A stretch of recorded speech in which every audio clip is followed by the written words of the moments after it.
Kalau uji ANOVA, kalau yang punya bukunya itu ada di buku yang selanjutnya ya, karena memang untuk yang buku yang pertama ya, buku yang warna biru itu hanya sampai uji hipotesis 2 sampel ya. Untuk ANOVA itu di buku selanjutnya, tapi kalau di e-book sudah ada lanjutannya ya, karena memang kan e-book semuanya. Ya, untuk pengujian hipotesis itu ada di bab 10 ya, uji hipotesis 1 sampel ya. Nanti bab 11-nya 2 sampel ya. Bab 12 itu ANOVA.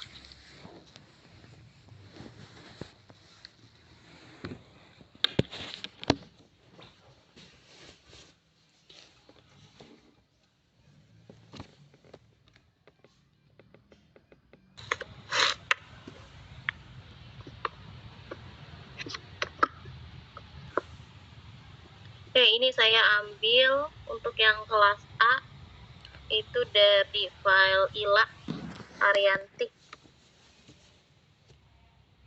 ya. Untuk yang kelas B saya ambil dari Rizka Azijah ya. Coba kita lihat di sini ya. Judulnya ini judulnya hubungan intensitas ya. Untuk yang pertama nih, kelompoknya kelompok Ila Arianti sama Salsabila. Hubungan intensitas penggunaan media sosial TikTok dengan hasil belajar pendidikan agama Islam siswa kelas 7 di SMP Negeri Gatak 2 Sukoharjo.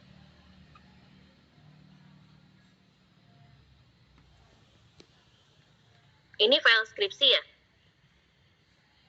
Mana Ila sama Salsabila? Kenapa Ibu? Ini ngambilnya dari skripsi. Iya Bu. Ngambil datanya dari skripsi.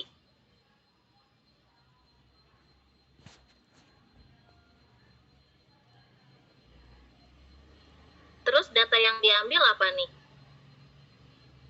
Soalnya judulnya di sini hubungan intensitas penggunaan media sosial. Hasil belajarnya Bu. Hasil belajarnya itu dalam bentuk nilai atau pengisian kuesioner?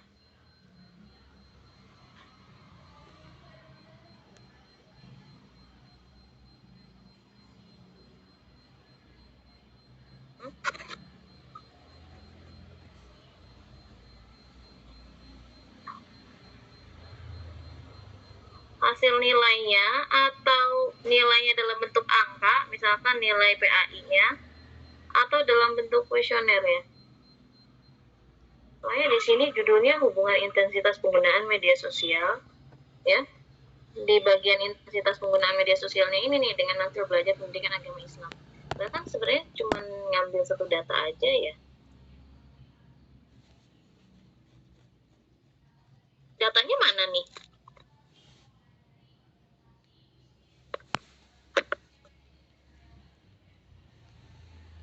Nggak ada datanya.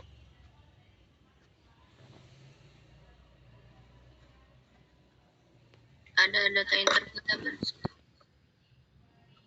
Iya, terus data yang diolah yang mana? Ya, soalnya ini udah dalam bentuk interval, gimana datanya jadinya? Data aslinya. Saya lihat dulu ya, karena belum jelas ya. Coba lihat yang kelompoknya Rizka Azijah. Nah, jumlah rata-rata kelurahan di Provinsi DKI Jakarta tahun 2013. Rata-rata penduduk gitu maksudnya.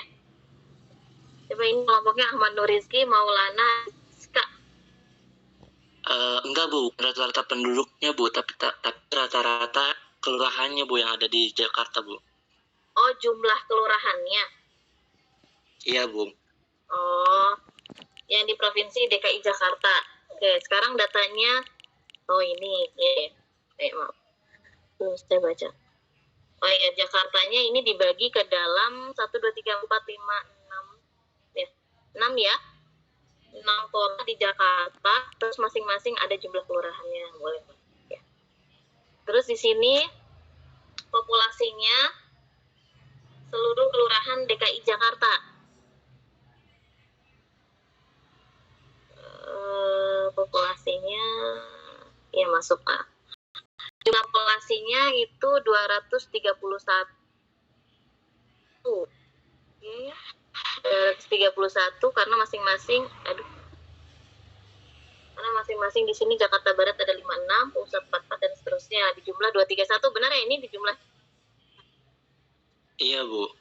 Nanti kita hitung. Kemudian, nah mau diambil ini ya, sebagian dari kelurahannya ya di sini ya. Berarti ya. Sebagian kelurahannya di sini menggunakan rumus Lovin.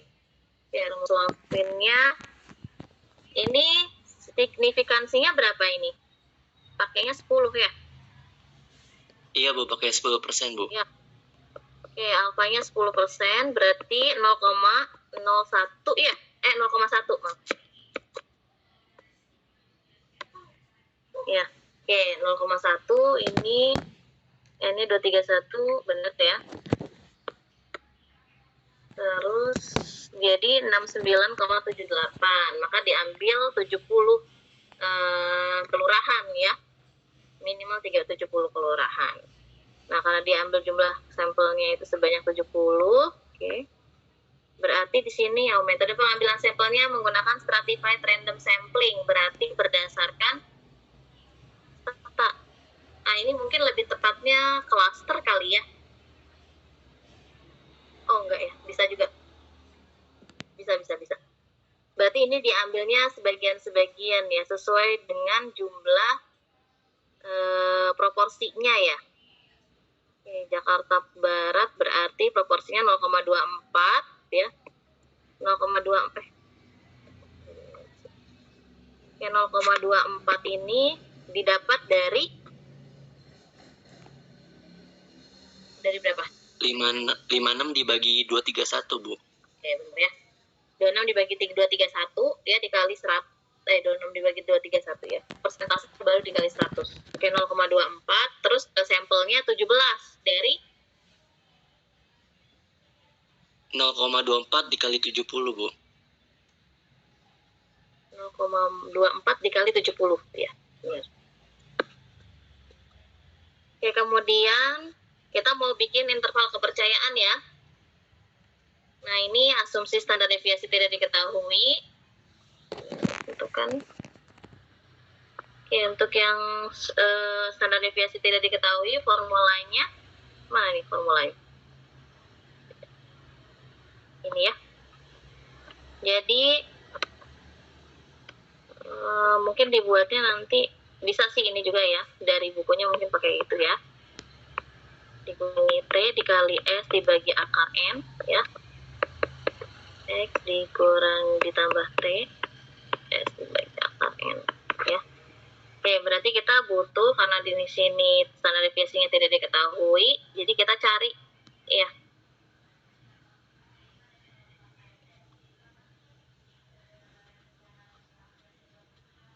Di sini berapa mana tadi? Oke, untuk tabel. Nah, ini kan kita nentuin tadi di awal pakai Slovinnya kita menetapkan kalian menetapkan 10% ya. Ininya jadi 25%, jadi 95%.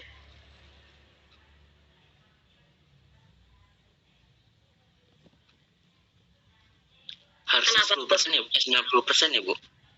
Kan tadi kita sudah menetapkan signifikansinya 10%. Ya. Jadi kita pakai 10% ya. Berarti ini yang 0,05 ya. Oh, harusnya gitu, ya. Bu, ya. Maaf. Ya. Ya salah, Bu. Gak apa-apa. Oke, berarti di sini sudah kita ucapkan interval kepercayaannya 95%. Di sini jadinya 90 ya. Ini 0,05 ya. Oke, berarti nanti di sini dilihat dari tabelnya ini 1,6 berapa ini 667 ya. Gitu. Karena jumlah sampelnya tadi 70 dikurangi 169 ya. Jadi diganti T-nya. Ininya sudah ya, S-nya standar deviasinya sudah dihitung ya. Dari data ya. Kemudian ini 2,02 sampai 4,02 ya. Bukan kisaran antara ini ya. Kalau ini jadinya kayak dikurangi jadinya. Berada pada interval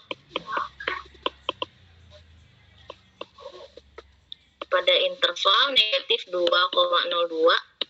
4,02.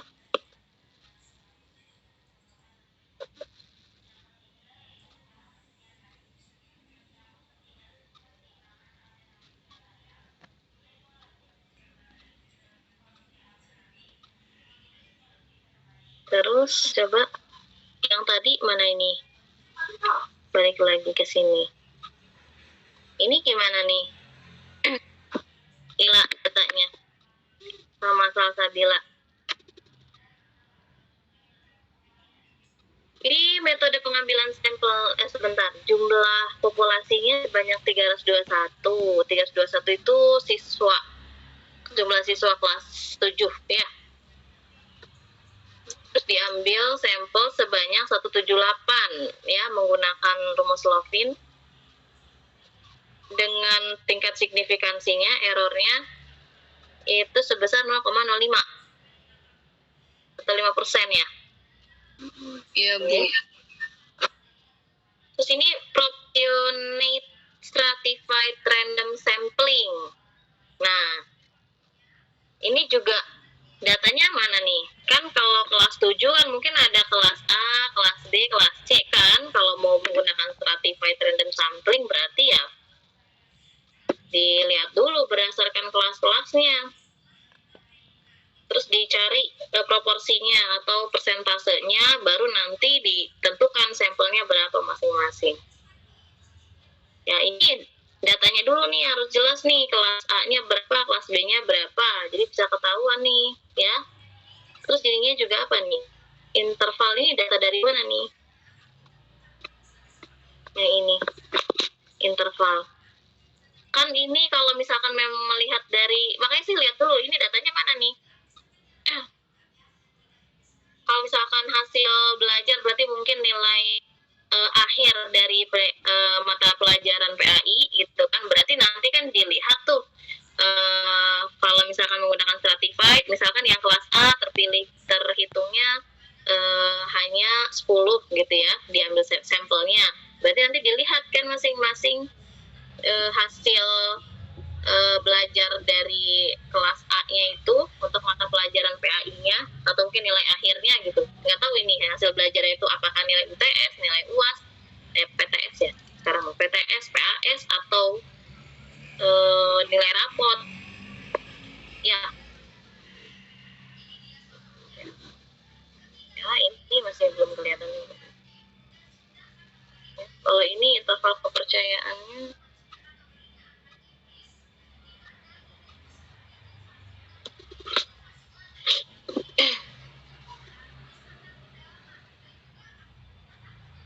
tujuh delapan.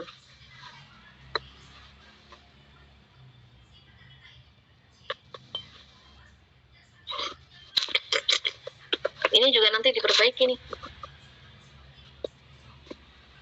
Ya, yang lain? Iya, Bu. Gimana nih? Kalau misalnya dibahas satu-satu kan terlalu banyak ya. Tadi saya ambil sampel kelas A sama kelas B satu-satu masing-masing. Ya, jadi nanti kalian perhatikan lagi ya. Ini kan sambil belajar nih ya.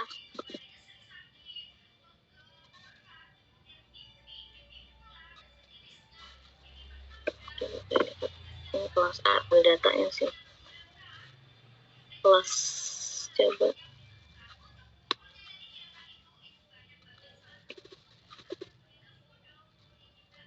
Ini apa nih? Latihan Hanifah. Lihat sini ya.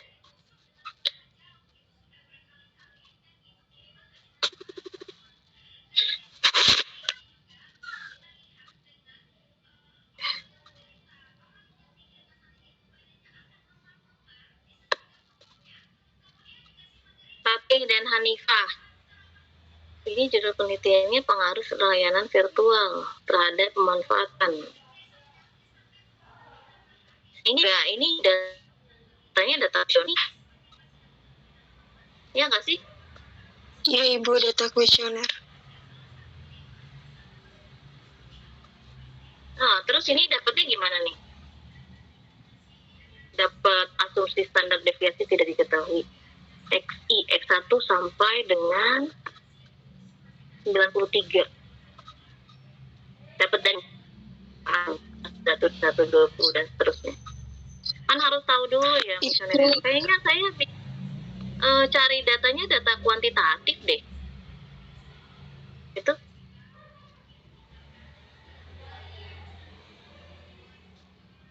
kalau ini kan penelitian kualitatif yang dikuantitatifkan ya. Karena kan setiap item pernyataannya itu ada penilaiannya. Sebenarnya penilaiannya penilaian kualitatif, tetapi diangkakan. Ya.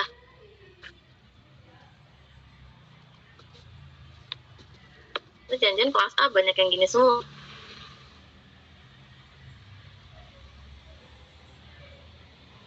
Coba, ini terakhir.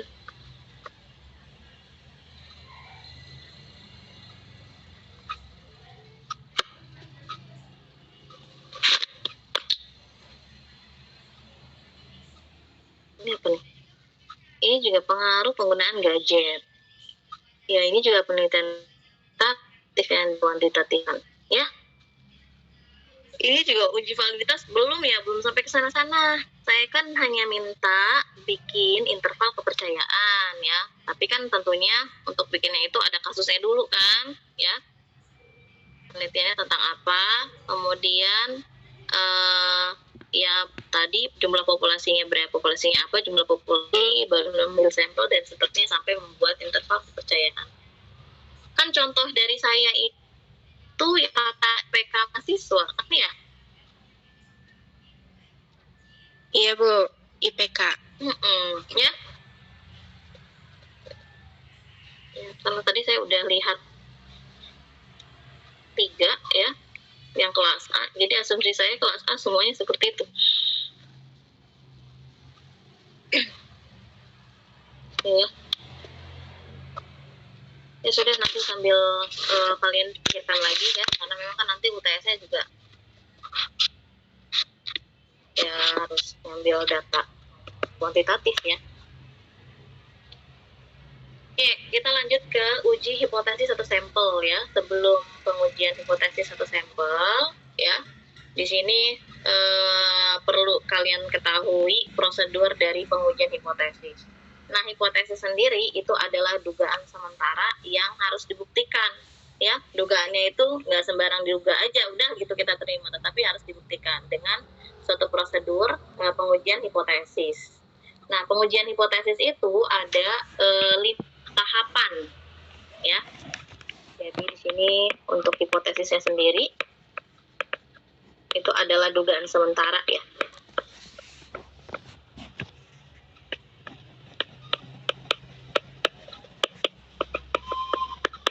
Terhadap sebuah parameter populasi ya.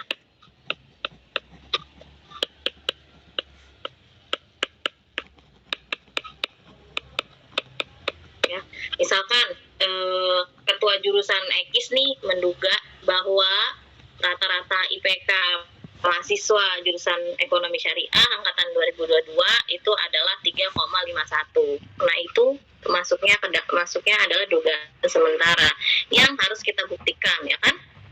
Bisa aja kan orang sembarang klaim sesuatu gitu, tetapi kan kita harus tunjukkan gitu. Atau mungkin suatu perusahaan itu mengklaim bahwa minuman yang diproduksi itu berat bersihnya misalkan 150 ml ya. Nah, itu baru hipotesis dari si pembuatnya gitu ya. Kan kita harus lakukan uji hipotesis. Nah, kita harus buktikan apakah pernyataan yang dilontarkan oleh si produsen ya atau tadi ketua jurusan itu benar atau tidak gitu ya, bisa diterima atau tidak gitu ya. Nah, untuk membuktikannya itu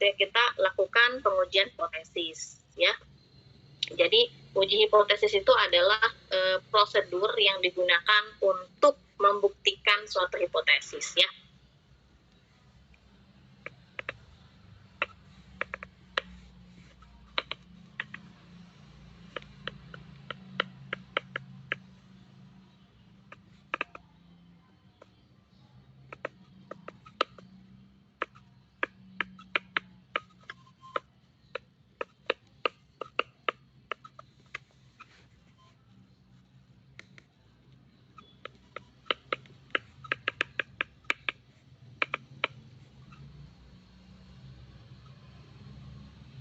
Nanti ini hipotesis ini ada dua ya, ada hipotesis nol, ada hipotesis alternatif.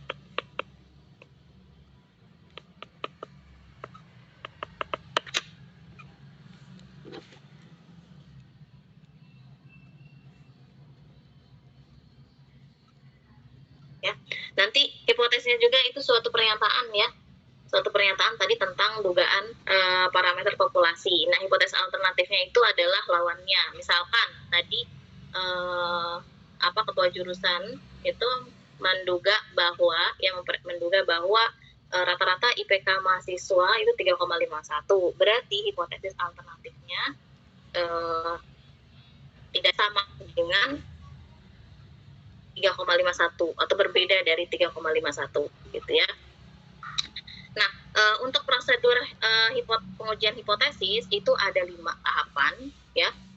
Jadi 5 tahapan pengujian hipotesis.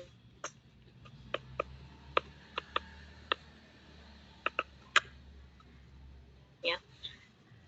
Tahapan yang pertama ya, itu kalian menetapkan dulu ya. Menentukan hipotesisnya dulu ya.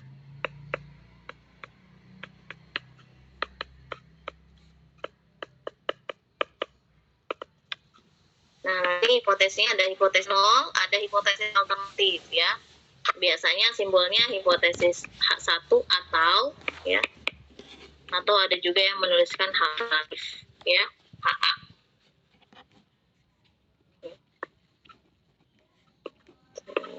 Pindahin aja.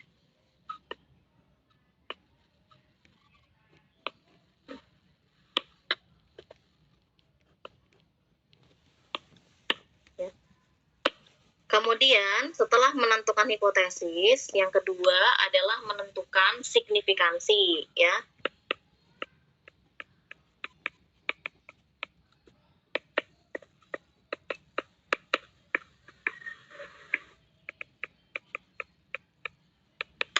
Nanti yang akan kita gunakan itu adalah alfa ya. Jadi ditetapkan dulu ya tingkat signifikansinya itu berapa persen ya. Itu tergantung dari peneliti. Kemudian yang ketiga ya, nanti menentukan statistik ujinya.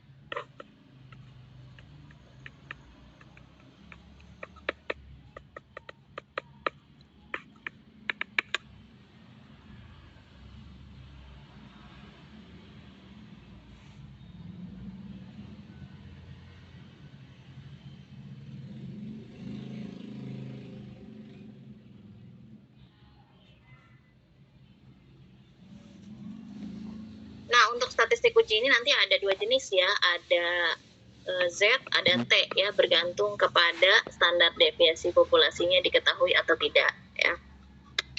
Kemudian tahapan selanjutnya itu adalah menentukan ya,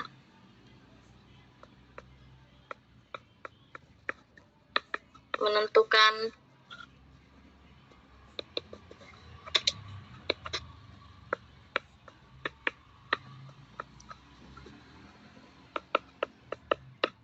kriteria keputusan ya. Untuk kriteria keputusan itu ya, itu nanti kita akan menentukan kriteria apakah hipotesis nolnya diterima ya dalam rentang sekian atau sekian atau tidak gitu ya. Jadi nanti di situ untuk yang menentukan kriteria keputusan ya. Nah, kemudian yang terakhir itu adalah pengambilan kesimpulan, ya.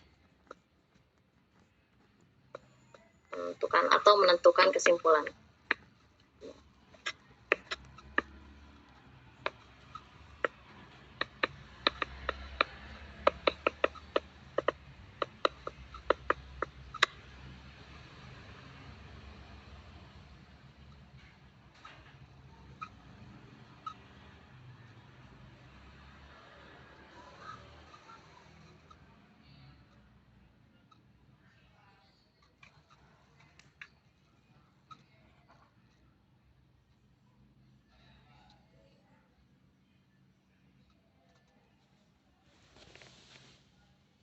Ya, jadi ini adalah 5 tahapan pengujian hipotesis ya. Jadi yang pertama tentukan dulu hipotesisnya apa, kemudian tentukan signifikansinya, kemudian statistik uji ya. Kalau yang kita pelajari ini untuk yang nilai Z dan nilai T ya, itu bergantung kepada standar deviasi populasinya diketahui atau tidak ya. Sama seperti yang menentukan interval kepercayaan. Kemudian menentukan kriteria keputusan ya. Jadi H0 itu misalkan diterima ketika memenuhi syarat apa gitu ya. Kemudian nanti yang terakhir itu adalah menentukan kesimpulannya. Jadi dari tahapan-tahapan itu di terakhir ya membuat kesimpulan gitu ya. Apakah nanti hipotesisnya diterima atau tidak.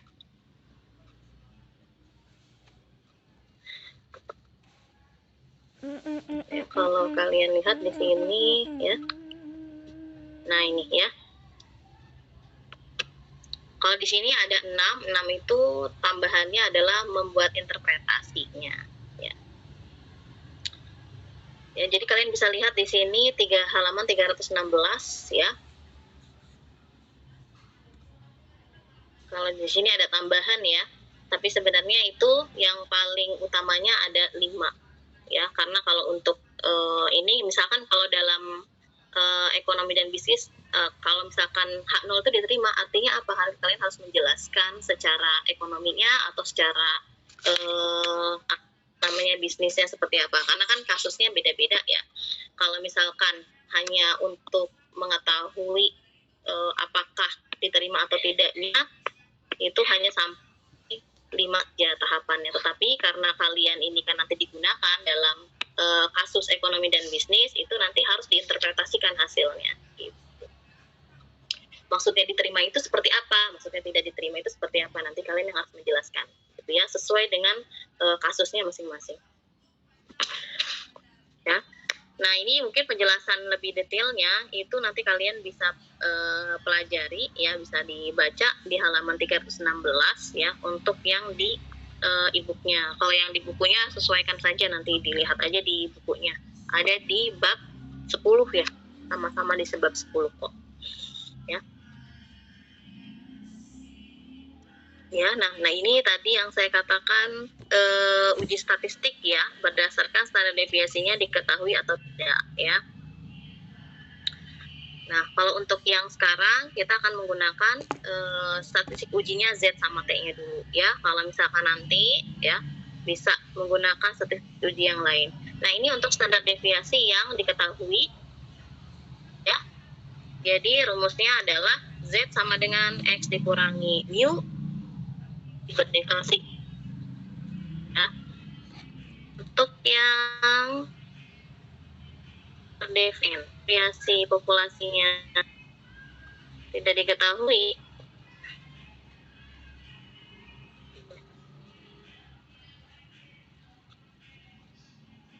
nah ini untuk standar deviasi populasinya tidak diketahui ya, jadi sama kayak membuat interval. Kalau yang standar deviasi populasinya itu seperti apa, diketahui itu seperti apa ya. Yang jelas diketahui pasti menggunakan Z, kalau yang tidak diketahui pasti menggunakan T ya.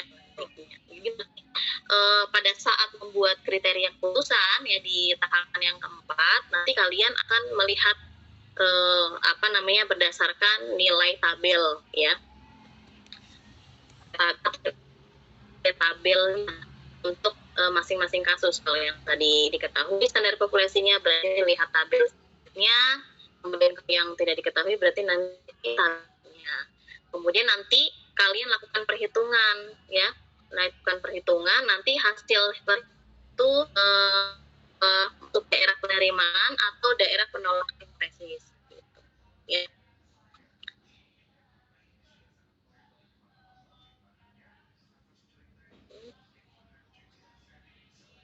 Nah, sebelumnya saya sempat menyinggung bahwa hipotesis itu ada uji hipotesis satu arah dan uji hipotesis dua arah ya. Dilihat dari ABT-nya. Nih, ya.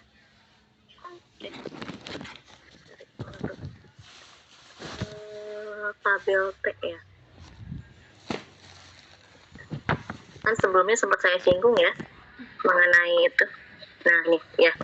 Nah, kan di sini kan ada one tail test, ada two tail test ya kan. Sebelumnya sudah saya sempat saya singgung juga gitu ya mengenai uji satu arah dan uji dua arah ya, melihat tabelnya. Nah, jadi nanti di sini juga pengujiannya itu ada uji satu arah, ada uji arah bergantung kepada hipotesisnya. Nah, kalau tadi saya sempat menyebutkan contoh misalkan itu ketua jurusan mengklaim bahwa rata-rata IPK mahasiswa itu adalah 3,51 ya. Nah, kalau misalkan pernyataannya seperti itu, hipotesisnya seperti itu, maka kita akan gunakan uji hipotesis dua arah ya. Tetapi kalau misalkan klaim dari ketua jurusannya itu adalah lebih dari 3,51 rata-rata IPK-nya, nah itu berarti uji satu arah ya. Atau kurang dari 3,51. Ya, biasanya kalau ini lebih ya. Masa IPK mengklaimnya kurang dari 3,51 misalnya. Ya, jadi tergantung kepada tadi hipotesisnya ya. Jadi balik lagi ke hipotesisnya. Kalau misalkan hipotesisnya itu nilainya sebuah tertentu gitu, mengklaimnya sama dengan gitu, misalkan 3,51 atau tadi misalkan berat bersihnya 150 mili gitu ya, berarti itu uji hipotesis dua arah. Tetapi kalau misalkan klaimnya itu lebih dari 3,51 IPK-nya, berarti itu uji hipotesis satu arah ya. Itu juga kalau misalkan yang kasus minuman, kalau lebih dari 150 gitu berarti itu uji hipotesis satu arah ya. Untuk arah ke kanan atau ke kirinya itu bergantung kepada tadi pernyataannya juga. Kalau misalkan lebih dari 3,51 berarti uji hipotesis yang kanan ya, satu arah yang kanan. Kalau yang kurang dari berarti uji hipotesis yang satu arah yang kiri gitu ya.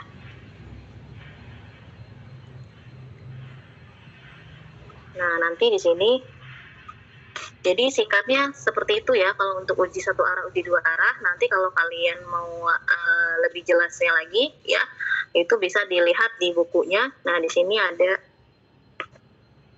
two tail test ya. Kemudian mana tadi? Ya, tail test.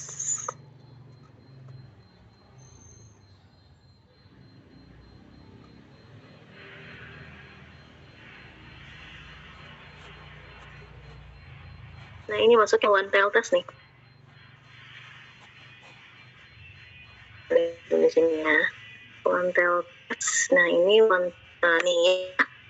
Nah, ini uji satu uji arah, ya, ini uji arah. Ya, nanti bentukan hipotesis seperti ini. Tapi kalau misalkan kalian melakukan penelitian, itu bukan dalam bentuk ini aja, tapi dalam bentuk pernyataan. Gitu ya. Misalkan rata-rata IPK sama dengan 3,51 ya, berarti hipotesisnya adalah ini rata IPK 3,1 ya. 51. Kalau misalkan alternatifnya berarti kebalikannya. Kalau misalkan rata-rata IPK-nya sama dengan 3,51 berarti hipotesis alternatifnya adalah tidak sama dengan 3,51 ya. Atau berbeda dari 3,51 ya. Nah, tail test ini tadi ya, kalau misalkan klaimnya adalah lebih dari 3,51 berarti nanti hipotesisnya adalah ya rata-rata IPK lebih dari 3,1, berarti tandingannya adalah lebih kecil dari 3,51 gitu ya. Jadi nanti bergantung kepada pernyataannya. Ya. Nah, seperti ini nanti gambarannya untuk uji 2 arah dan uji 1 arah, ya. Jadi ini daerah penerimaan hipotesis nol, ya. Jadi nanti balik lagi dilihat hipotesis nolnya apa, ya. Nah, daerah penerimaannya itu ada di dalam sini. Kalau daerah penolakan tadi yang sesuai dengan taraf signifikansi, ya. Kalau ujinya 2 arah harus dibagi 2, tapi kalau uji 1 arah nggak usah dibagi 2, ya.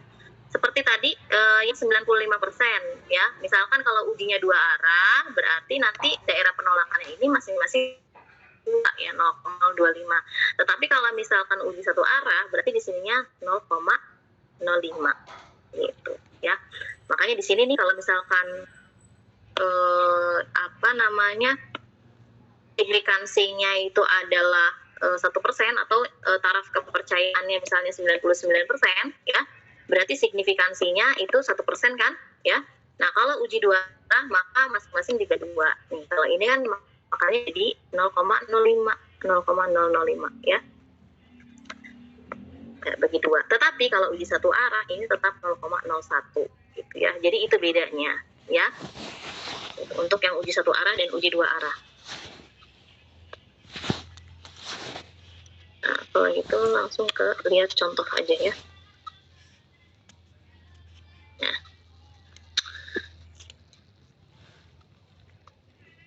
ini untuk yang kasus, ya. Contoh kasusnya standar deviasi populasi diketahui dan ujinya adalah uji 2 arah, ya. Ya. Uji 2 arah di sini kasusnya apa nih? Kita lihat di sini Jamestown.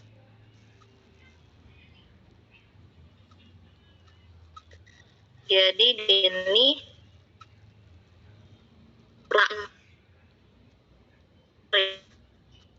untuk model A325 di Fredonia Plan mengikuti distribusi normal, ya. Dengan rata-ratanya, katanya kan rata-ratanya itu adalah 200. Dan standar deviasinya ini meja kerja, ya. Dan standar deviasinya, deviasi apa ini, populasi, ya. 16 ya, standar deviasi populasinya. Kemudian di sini kan perluasan market, ya, pasar. Nah, di sini direkturnya katanya kan ya mau menginvestigasi, ya. Apakah ada perubahan tidak gitu, ya. Jadi maksudnya ada perubahan dari 200 ini atau tidak. Di sini hipotesis ini pernyataannya adalah apakah rata-rata jumlah meja kerja yang diproduksi itu berbeda dari 200 tidak? Nah, berarti di sini hipotesisnya, ya, di sini ada kata kuncinya different from, ya. Kalau different from berarti berbeda, kalau berbeda berarti arah, ya. Jadi hipotesis yang pertamanya,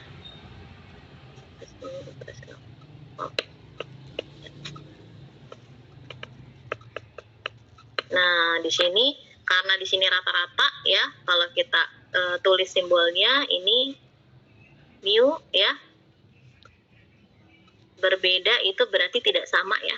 Nah, tidak sama dengan 200 gitu, ya. Kemudian berarti hipotesis nolnya adalah 200 gitu, ya. Atau dalam kalimat misalkan hipotesisnya ada rata-rata jumlah meja kerja yang diproduksi itu sama dengan 200 gitu, ya. Kalau misalkan dibuat kalimat, ya. Kalau misalkan hipotesis alternatifnya atau hipotesis satunya itu berarti rata-rata jumlah meja kerjanya itu tidak sama dengan 200, ya. Nah, makanya di sini ya sama, ya. Jadi yang pertama di sini kan tahapannya, kita lihat tahapan yang pertama itu adalah menentukan hipotesis, ya. Tadi karena yang mau diuji itu apakah berbeda dari 200 atau tidak, gitu kan. Di sini kata kuncinya berbeda, ya. Berarti nanti kita buat hipotesisnya, hipotesis 0, hipotesis satunya itu sama dengan 200 dan tidak sama dengan 200 ya. Makanya dilihat dari tadi hipotesisnya. Kemudian kalau misalnya nanti apakah rata-rata produksi meja kerjanya itu lebih dari 200, nah bikin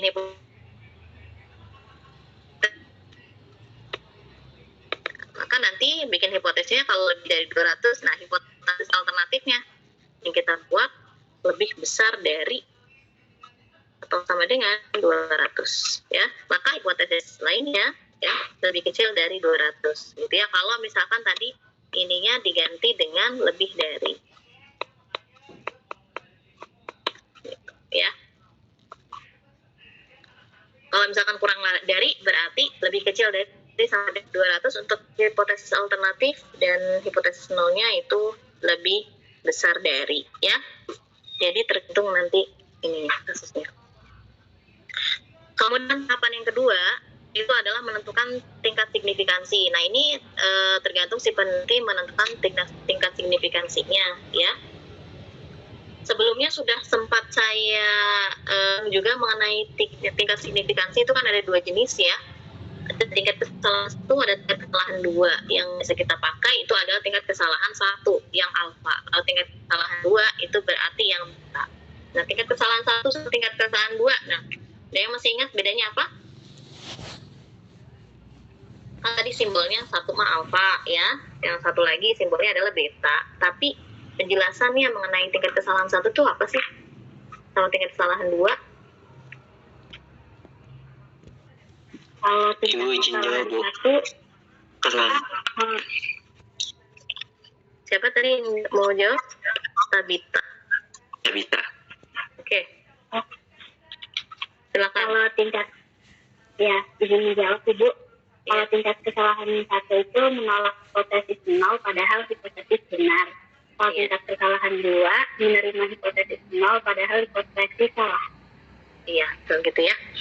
Jadi seperti itu ya, tingkat kesalahan 1 itu menolak hipotesis 0 padahal hipotesisnya itu benar. Kalau kesalahan 2 itu menerima hipotesis 0 padahal hipotesis salah.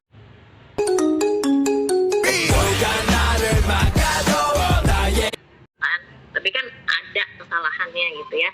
Ya, kita nggak bisa dengan pasti karena yang kita ambil adalah data sampel.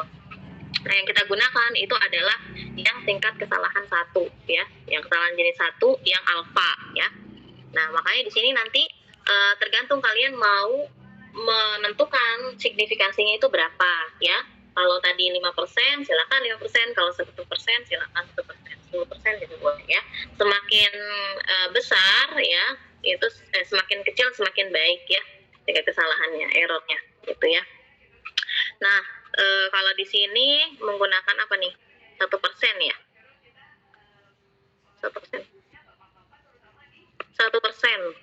Ya, kalau 1% berarti 0,1. Ya, kalau misalnya mau ganti 5% nggak masalah ya. 0,05. Misalnya alfanya mau 0,5% ya, apa? Tadi kayak yang tadi buat interval kepercayaannya dengan kepercayaan 95% berarti tingkat signifikansinya 5%, ya udah berarti gunakan itu ya. Tadi ada satu lagi yang 10% ya kalau nggak salah. Nah, kemudian menentukan statistik. Nah, tadi deviasi populasinya diketahui berarti kita gunakan Z ya. Kalau yang diketahui berarti yang T. Nah, kalau kasus yang tadi yang itu tanda deviasinya tidak diketahui ya.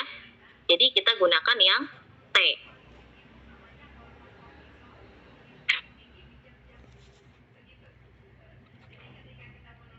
Ini cuma ini.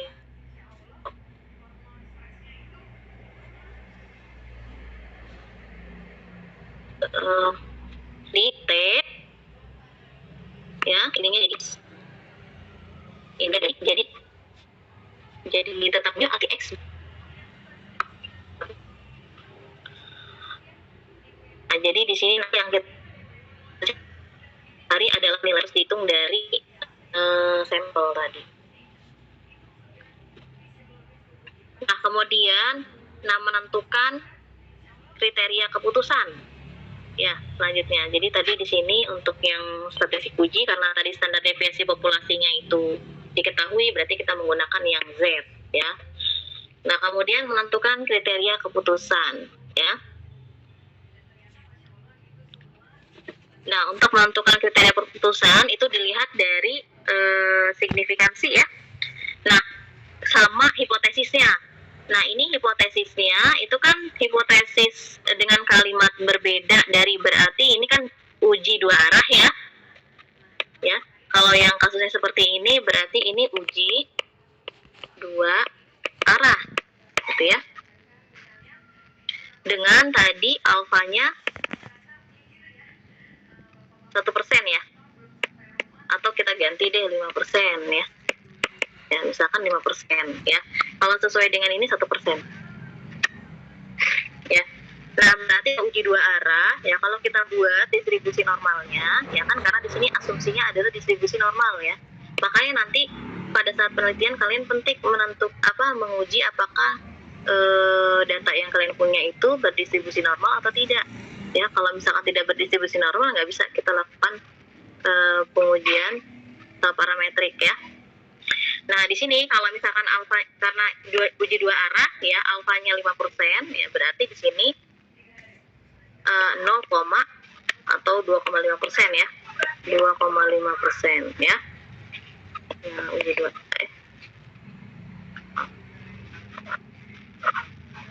Nah, berarti di sini 2,5% ya. Nah, berarti di sini adalah daerah penerimaan 0 ya. Daerah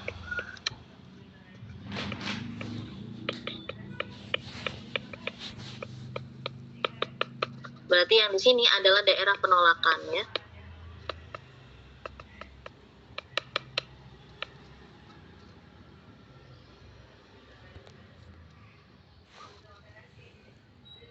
Kemudian yang di dalamnya tadi berarti berapa di sini? 95% ya. Nah, 95%. Masih ingat nilai Z untuk 95% kepercayaannya? 1,6 Bu. 1,96. Ya, 1,96. 1,96 berarti nanti di sini adalah batas yang kanan itu adalah 1,96 ya. Maka batas yang kiri adalah negatif 1,96 ya. Kenapa demikian? Karena di sini datanya dia distribusi normal, dia simetris ya. Jadi sisi kanan dan sisi kiri sama, hanya saja nanti di sisi kanan itu nilainya positif, di sisi kiri nilainya negatif ya. Jadi nanti kriteria keputusannya itu adalah terima H0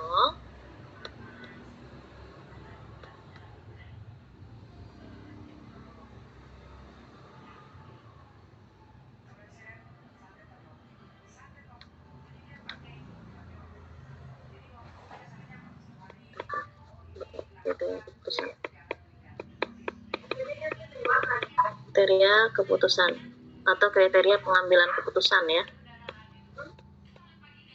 Dilengkapi.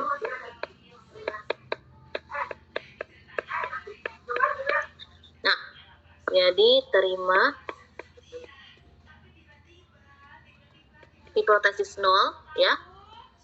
Jika, nah di sini dilihat harus berada di dalam interval berapa?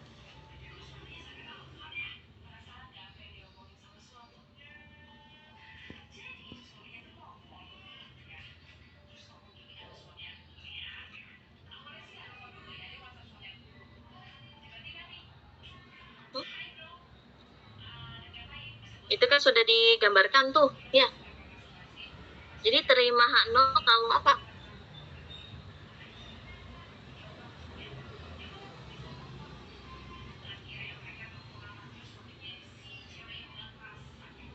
Kalau lebih dari min 1,96.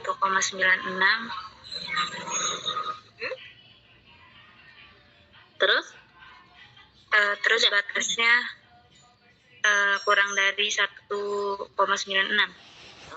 Ya, jadi di sini lebih tepatnya itu kalau misalkan nilai nilai Z-nya. Nah, nilai Z ini kan nilai Z tabel nih, ya. Ini yang dibilang nanti nilai Z tabel, ya. Mungkin nanti kalau kalian baca skripsi mahasiswa kakak-kakak kelas kalian gitu ya, nilai Z ada yang membandingkan dengan nilai P ya, P value, ada yang membandingkan dengan tabel ya. Kalau membandingkan dengan tabel berarti harus dicari dulu nilai Z-nya ya. Dan nilai Z-nya itu bergantung kepada apa namanya? Signifikansi ya.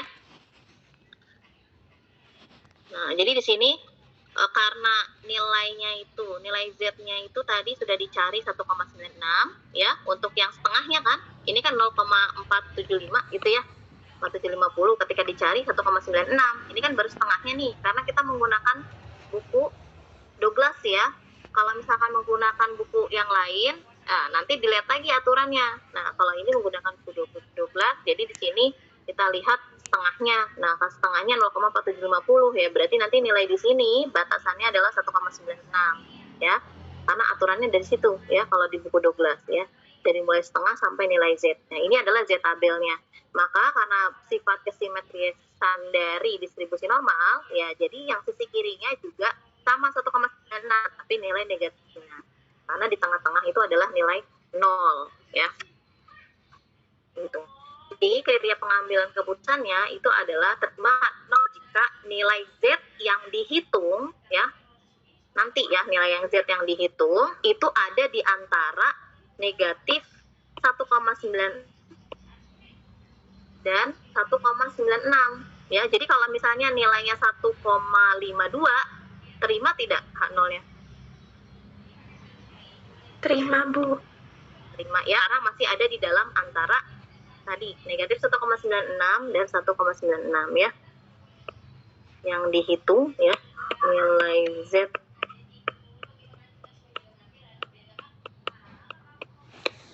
ya berada Mini aku.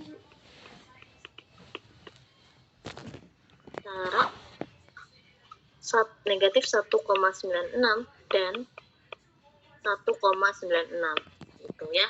Jadi kriteria pengambilan keputusannya itu. Otomatis nanti terima H0 jika tidak berada di tolak H0 jika nilai Z-nya bisa lebih besar dari 1,96 atau kurang dari negatif 1,96 ya. Tetapi kita buat satu ini saja sudah cukup ya. Banyak mahasiswa yang udah terima H0 tolak H0. Padahal kan sebenarnya kalau terima H0 udah otomatis tolak H0. Nah, kalau terima H0 ini artinya bahwa kita tidak punya cukup ya di sampel yang kita ambil itu ya. Jadi ini kriterianya. Nah, buat pengambil keputusan baru kita ambil keputusan ya dengan kita nilai Z nih ya. Nah, di sini yang 5 ya, ini tahapan keempat. Nah ini tahapan kelima. Tadi kan kita punya statistik ujinya ini nih ya. Nah kita mau ambil kesimpulan ya. Nah kita hitung dulu nilai Z-nya. Nah nilai Z-nya dikurangi mu dibagi dengan standar deviasi sekitar N. Nah dilihat dari informasi yang ada di kasusnya ya.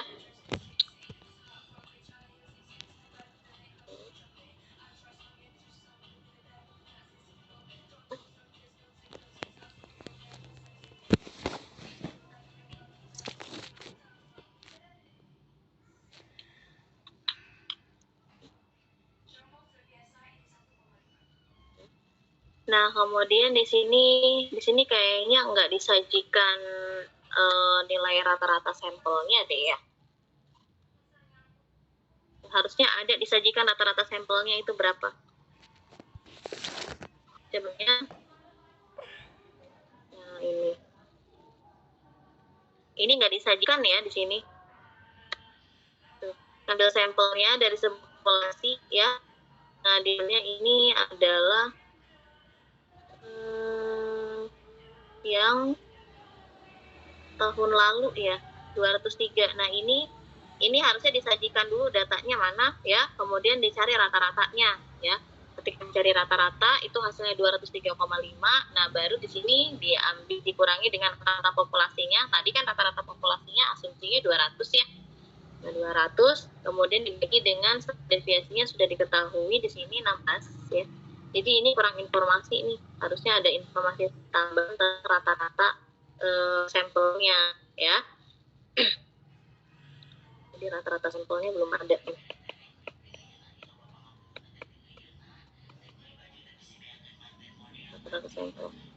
Kemudian tadi dibagi standar deviasinya itu 16 ya.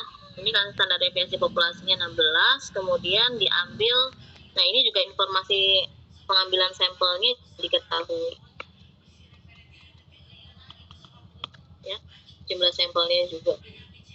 Ya, di sini juga sudah 50 ya. Nanti kasusnya kayak yang ini ya. Nah, ini kan sudah diketahui nih ya, 70 ya. Nanti rata-rata sampelnya berapa nanti sini dilihat ya. Berarti kalau 70 rata-ratanya berapa tuh? Ini kan jumlah sampel yang diambil 17 20 9 2 ya. Nanti dari informasi yang tadi ya.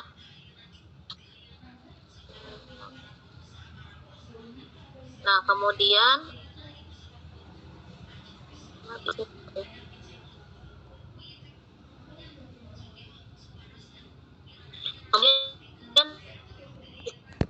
ini itu 1,547 ya. 1,547. Nah, di sini kita lihat ya. Tadi kita menggunakan signifikansinya 5% ya. Jadi berbeda dengan yang contoh. Tadi berapa hasilnya? 1,547. Nah, kita lihat di sini ya, karena nilai Z hitungnya itu ada 0,457 ya. Nah, kita lihat apakah ada di daerah penerimaan H0 atau tidak. Nah, di sini jawabannya ada ya. Jawabannya ada karena 1,457 itu masuk ke daerah sini ya.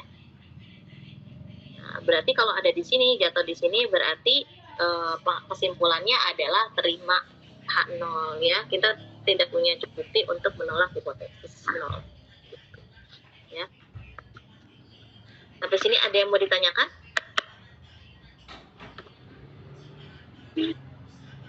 Ibu maaf, itu nilai Z-nya kalau tidak salah tadi 1,547, Bu. Oh, 1,547. Ya, maaf ya. 1,547. Oke, terima kasih. Ya, seperti itu. Nah, mana tadi ya? Kalau saya kan waktu itu buat kasusnya yang rata-rata IPK ya. Nah, ini ya. Jadi nanti di sini tadi mungkin kalau misalnya diambil sebanyak 75 sampel, itu nanti kita data dulu rata-rata IPK mahasiswa yang sampelnya ini ya 7,5. Ya, sebanyak 7,5 mahasiswa ya. Jadi didata satu-satu. Nah, kemudian tadi misalkan klaim dari ketua jurusan adalah 3,51 misalnya ya. Berarti nanti hipotesis nolnya itu adalah sama dengan 3,51 dan hipotesis alternatifnya adalah tidak sama dengan 3,51 gitu ya. Nah, baru nanti dihitung rata-rata IPK dari sebanyak 75 sampel itu berapa ya.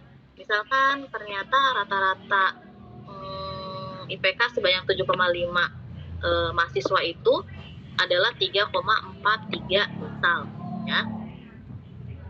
Kemudian standar deviasi populasinya entah tidak diketahui ya.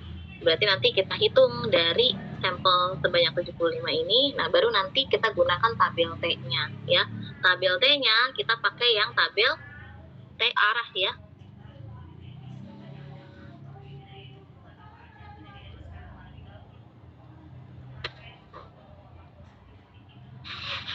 tabel T2 arah. Nah, di sini ya. Tabel T2 arah kalau misalkan sebanyak 75 berarti nanti di sini ya. Tergantung kepada signifikansinya. Kalau signifikansinya 5% berarti tadi 1,993 ya. Nanti dihitung nilai T-nya ya sesuai dengan hasil perhitungan pada sampel ya. Nanti kita bandingkan gitu. Jadi itu untuk yang contohnya. Nanti untuk yang lain bisa menyesuaikan ya.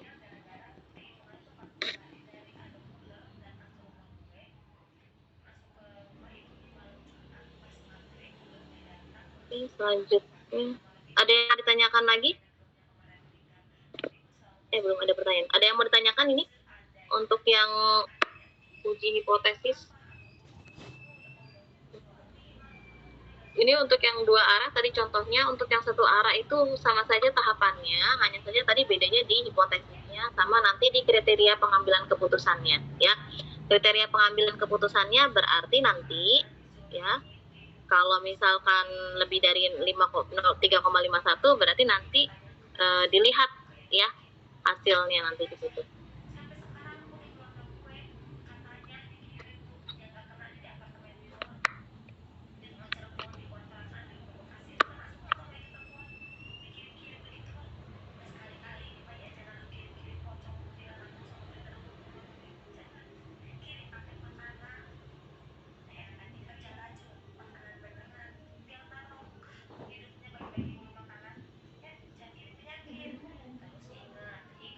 Ada yang mau ditanyakan?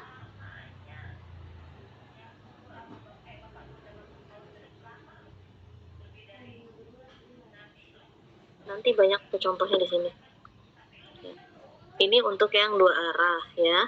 Nanti kalian bisa pelajari ulang kalau tadi penjelasannya belum bisa dipahami. Nanti di sini untuk yang satu arah ini nggak ada itunya ya, nggak ada kasusnya, tetapi ini dibuat contoh hipotesisnya saja. Ya. Nah kalau ini ya di sini kan ada p-value in hypothesis testing ya. Jadi ini nanti nilai p-value-nya. P-value itu didapat dari hasil olah data SPSS nanti ya, atau mungkin Excel ya. Jadi nanti membandingkan nilai p-value yang dihitung itu dengan signifikansinya ya.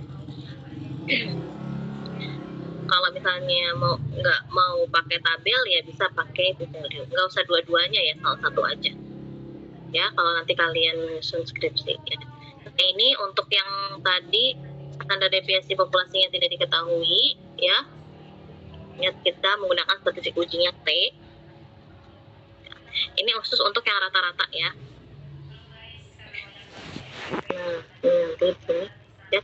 Ini juga kalau misalkan kalian lupa cara membaca tabel T-nya, bisa juga lihat penjelasannya di sini ya. Nah, ini sama saja dengan yang sebelumnya, hanya beda hipotesisnya ya. Karena di sini nanyanya yang ditanyakan ya hipotesisnya ini di sini lebih dari 15 menit atau tidak gitu ya. Is it reasonable to conclude ya?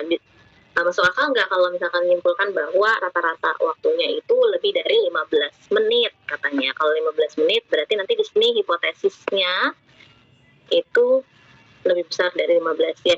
Ini untuk pengujian hipotesis rata-rata ya. Uji rata-rata ya. Kalau uji proporsi ya nanti pakai P ya, proporsional. Nanti ada lagi di situ di bukunya. Ini sementara yang rata-rata. Ya, sama aja tahapannya ya. Jadi ada 5 tahapan ya. Kalau nanti mungkin kalian aplikasikan ke kasus ekonomi ya, nanti harus diinterpretasikan maksudnya terima H0 itu apa gitu ya. Karena kalau untuk sampai 5 tahapan itu hanya menentukan atau mengambil kesimpulan apakah terima H0 atau tidak. Nah, sedangkan nanti interpretasinya itu tergantung kepada kasusnya masing-masing gitu, ya. Ya. Nah, di sini ya. Jadi kalau alfanya 5% berarti nanti hanya di sisi kanan. Kalau yang kasusnya tadi sisi kanan ya.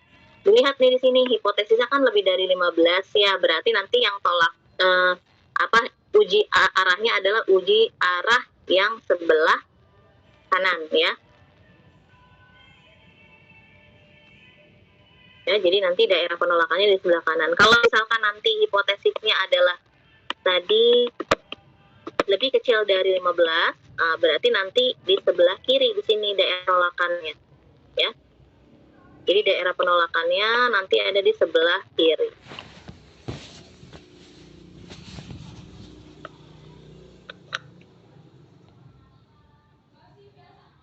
Ya, jadi nanti hati-hati. Saya ingatkan lagi, nanti hati-hati dalam penggunaan tabel ya. Lihat bukunya apa, kemudian cara membacanya seperti apa.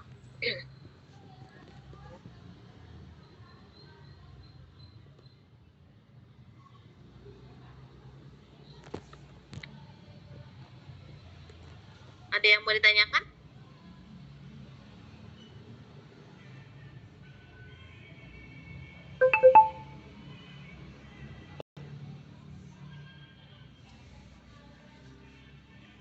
Ibu, izin bertanya, Bu. Ya. Ibu, kalau misalkan kan jadi kalau deviasinya tidak kan pakai tabel T, Bu. Kalau diketahui pakai tabel Z. Nah, di Gina itu Ibu kasusnya untuk kasusnya itu persentase kepercayaannya itu 85%, jadi marginal errornya itu 15%.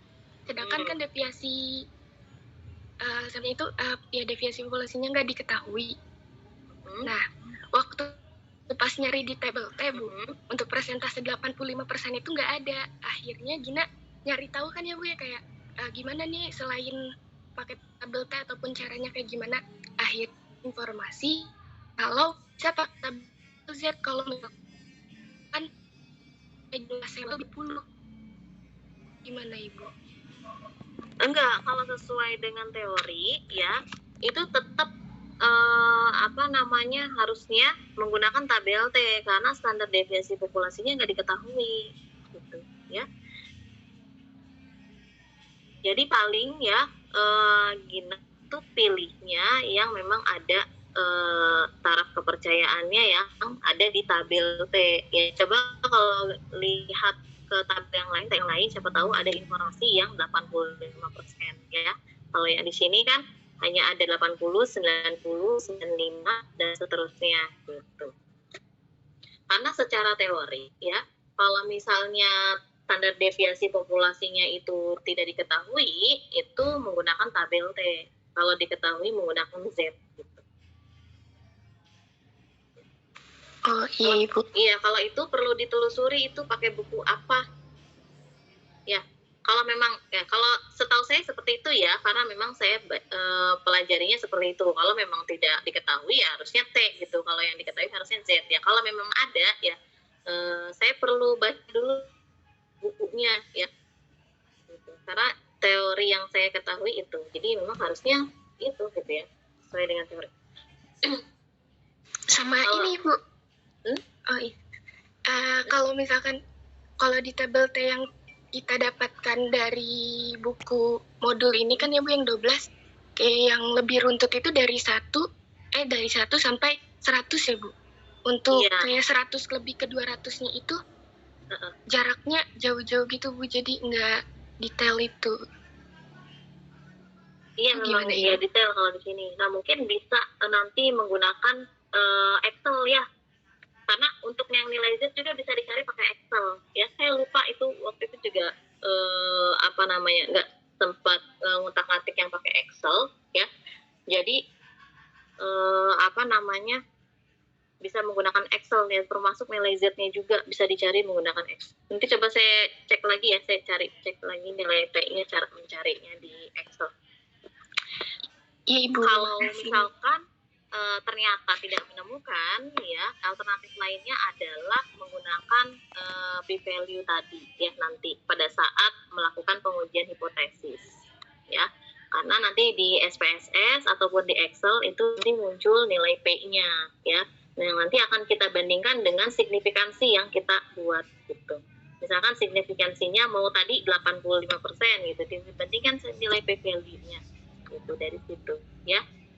Itu alternatif yang kedua tidak menemukan gitu ya, yang lebih yang beda dari yang ada di tabel. Misalkan tadi 85% kasusnya Gina tadi ya, 85%. Nanti alternatifnya jadi kita nggak bisa menguji hipotesis tetap gitu ya, tapi nanti kita akan menggunakan nilai p-value-nya gitu. Jadi bandingkan ya signifikansi dengan nilai p-value yang dihitung oleh SPSS ya atau Excel gitu.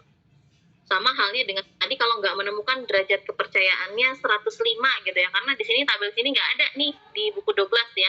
Saya belum lihat lagi yang di tabel yang lain gitu ya. Di buku yang lain apakah lebih rinci atau tidak gitu ya.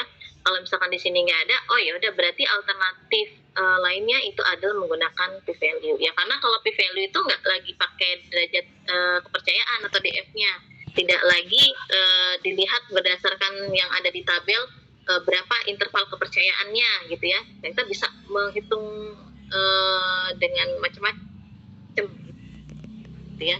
Kalau misalkan nanti sampelnya ternyata 155 gitu ya, terus kita menetapkan taraf kepercayaannya misalkan 15% ya, 15 signifikansinya itu 15% atau kepercayaannya itu sebesar 85%, oh ya udah kita gunakan tadi p-value ya. Nanti sebenarnya kalau misalnya ini akan dibahas juga kalau sudah uji 2 sampel ya.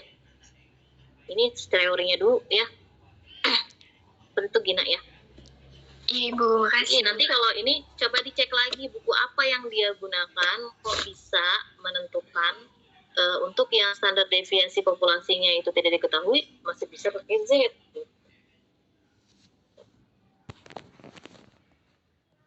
Ya.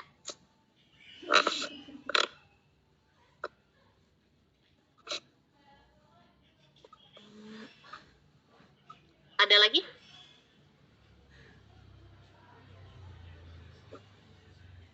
Nanti pada saat penelitian itu kalian pilih aja salah satu, nggak usah dua-dua gitu. Misalnya tabel iya, p-value iya gitu ya. Itu kayak apa namanya, nggak yakin sama satu hasil ya. Itu pemborosan juga, itu ngapain juga nguji 2 kali gitu ya, padahal kan 1 kali udah cukup. Nah tadi itu ya, ini kok jadi kesini sih error yang p-value-nya.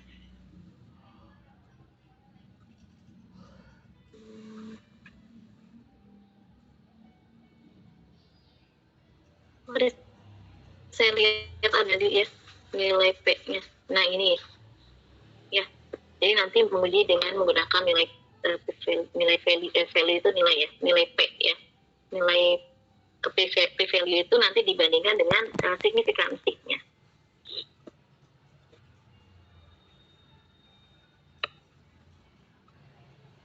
Nanti insya Allah minggu depan yang uji 2 sampel ya, uji 2 sampel baru nanti kita gunakan Excel untuk uji coba ya hipotesis ya.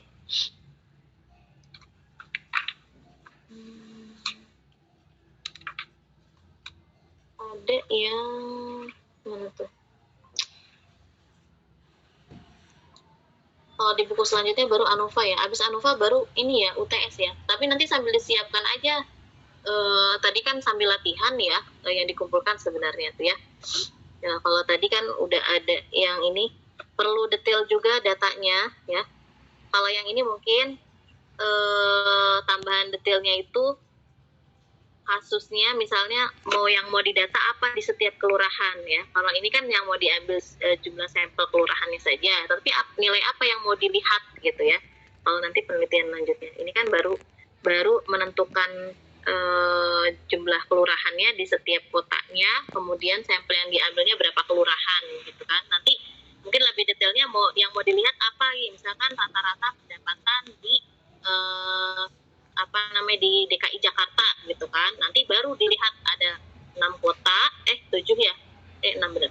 6 kota, terus masing-masing itu ada sekian banyak kelurahan yang diambil sampelnya misalkan 17 kelurahan. Nanti dilihat di masing-masing kelurahan tersebut rata-rata pendapatan masyarakatnya berapa gitu ya. Kasus yang lebih lanjutnya seperti itu gitu ya. kalau yang ini tadi, kalau ini untuk hasil belajar saya nggak tahu ya ini nilainya dalam bentuk apa ya, mungkin nilai UTS, nilai PTS atau PAS, atau mungkin nilai rapot ya, atau entah itu nilai ulangan harian gitu ya. Nah ini ada hubungan intensitas. Nah hubungan intensitas itu kan itu kualitatif ya, mengenai hubungan penggunaan media sosial. Penggunaan media sosial itu kan merupakan kualitatif ya. Ini kemungkinan ini dalam bentuk kuesioner ini kemungkinan ya. Yang saya minta itu data kuantitatif ya. Kalau yang ini kasusnya ini kan sebenarnya kualitatif karena jawaban pernyataannya itu sebenarnya ada seperti setuju, sangat setuju, kurang setuju, sangat tidak setuju, kurang setuju, sangat setuju, sangat setuju, atau mungkin ada 5 ya jawaban, dan jawabannya itu diangkakan ya, itu diangkakan. Makanya sebenarnya itu adalah penelitian yang kualitatif, tetap kualitatif tetapi yang dikuantitatifkan ya. Kalau yang kuantitatif itu yang memang datanya juga data kuantitatif ya. Jadi misalkan nilai PAI tadi ya di sini, atau mungkin IPK, atau nilai statistik gitu, atau mungkin total aset kalau di perusahaan gitu ya, atau mungkin juga jumlah penjualan gitu ya, itu juga kan kuantitatif ya. Kan kalian sudah belajar ya, sudah bisa membedakan antara yang data kuantitatif dengan data kualitatif gitu ya. Kalau yang tadi dalam kuesioner kan sebenarnya jawabannya setuju, tidak setuju, atau sangat setuju kayak gituan ya, baru itu diangkakan ya, 1, 2, 3, 4 atau 1, 2, 3, 4, 5 gitu ya. Kalau sampai 5 berarti nanti pakainya berarti skala Likert deh, 1, 2, 3, 4, 5 ya.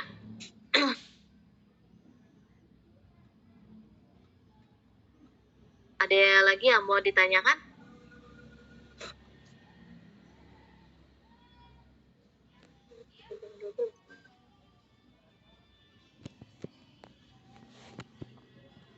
Ya, kuncinya banyak baca ya. Kalau mungkin nanti di skripsi mah ada uji normalitas, ada uji autokorelasi dan seterusnya ya, itu pengujian-pengujian, tetapi tahapannya tetap sama ya sebenarnya ya. Jadi tahapan yang pertama nentuin hipotesis ya. Kalau misalkan uji normalitas berarti hipotesisnya data berdistribusi normal, data tidak berdistribusi normal gitu hipotesisnya ya. Terus nanti taraf signifikansinya berapa, ada yang 5%, ada yang 10%, itu tergantung pada bentuknya. Kalau misalnya ini disamakan semuanya, kalau 10% semua. Tetapi yang saya tahu kalau yang di SPSS itu defaultnya itu 5% taraf signifikansinya.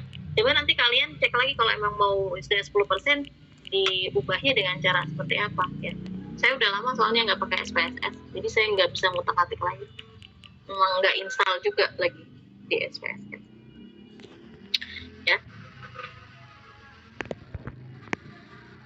Tahapannya tetap sama ya. Jadi kayak ini kan mau uji asumsi klasik gitu ya kalau yang di di skripsi itu ya, karena memang mau analisis regresi gitu. Jadi untuk analisis regresi sebelumnya harus memenuhi asumsi klasik, 5 asumsi klasik, dan kelima-lima itu tetap harus diuji terlebih dahulu. Kalau ada satu yang tidak memenuhi ya berarti nggak bisa lanjut ke regresi.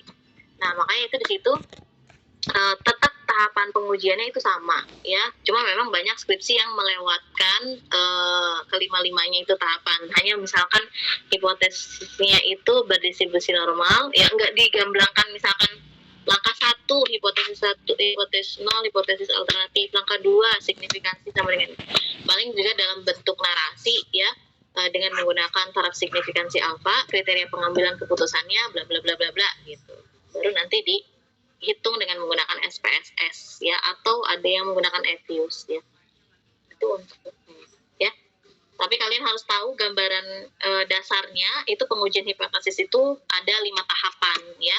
5 tahapan ya. Yang pertama penentuan hipotesis, yang kedua menentukan taraf signifikansi, yang ketiga menentukan statistik ujinya apa ya, berdasarkan standar deviasi populasinya diketahui atau tidak ya.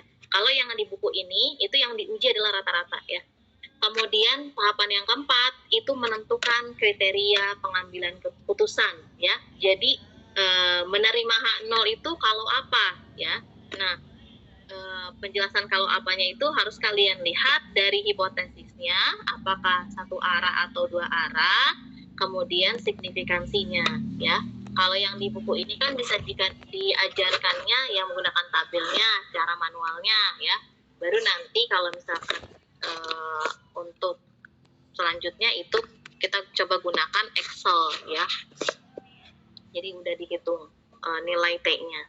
Nah, baru nanti di tahapan terakhir adalah pengambilan kesimpulan ya dari hasil perhitungan statistiknya dan tabelnya. Jadi kita bandingkan ya, apakah masuk daerah penerimaan atau daerah penolakan. Ya, kalau misalkan ternyata masuk ke daerah penerimaan, berarti nanti kesimpulannya adalah terima hak nol. Gitu ya. Untuk penjelasan lebih lanjutnya, ya itu diinterpretasikan sesuai dengan kasusnya masing-masing, gitu ya. Seperti itu.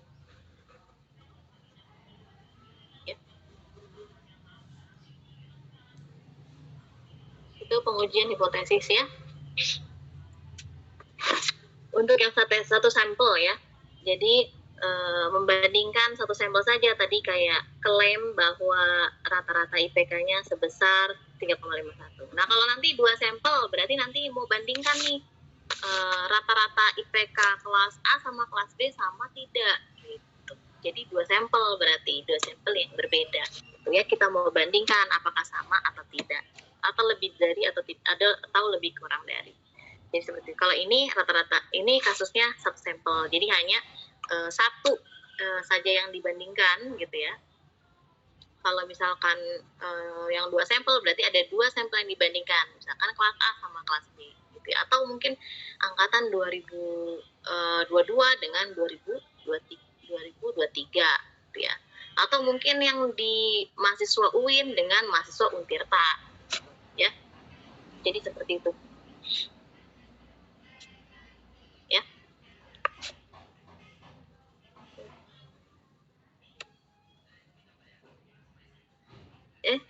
Sudah tidak ada yang mau ditanyakan lagi?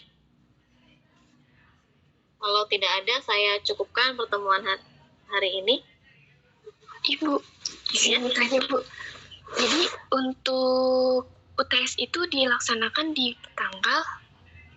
Oh itu nanti habis Lebaran aja ya, karena kan sampai selesai ANOVA dulu. Jadi masih ada 2 materi lagi. Minggu depan 2 sampel, minggu depannya lagi kan Lebaran ya, libur Lebaran baru setelah Lebaran.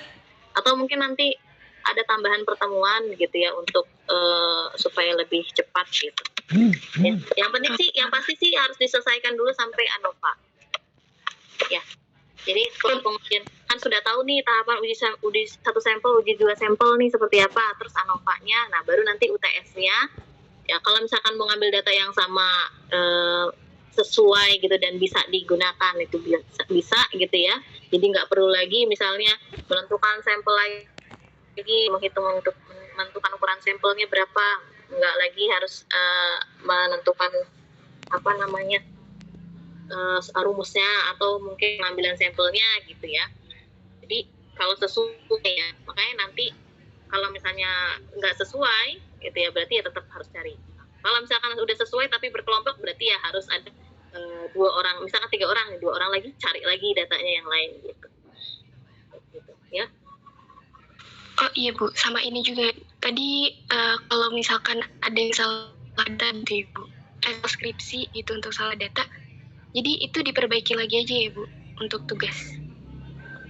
Kalau ini nggak diperbaiki ya, tapi nggak usah dikumpulkan lagi, hanya saja untuk jadi catatan kalian aja gitu ya. Tadi kan saya sudah ngambil sampel sebenarnya 2 kelompok gitu ya, A sama B, tetapi karena yang A tadi nggak sesuai gitu ya, misalnya datanya itu nggak jelas seperti apa, maka saya lihat lagi yang lain ternyata sama juga gitu. Jadi ya udah gitu ya.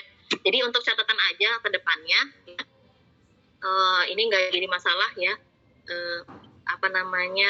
nggak usah diperbaiki dan diupload lagi ya, hanya untuk jadi catatan. Nanti kalian mungkin cari lagi gitu ya, karena nanti sebenarnya ini untuk menuju UTS, jadi ini sambil katakanlah sambil latihan untuk nanti pada saat mengerjakan UTS-nya, karena kan UTS-nya juga kan harus seperti itu ya, harus lengkap ya, populasinya apa, judulnya populasinya apa, kemudian sampelnya berapa, pakai rumus apa, metodenya apa gitu ya, jadi harus jelas itu.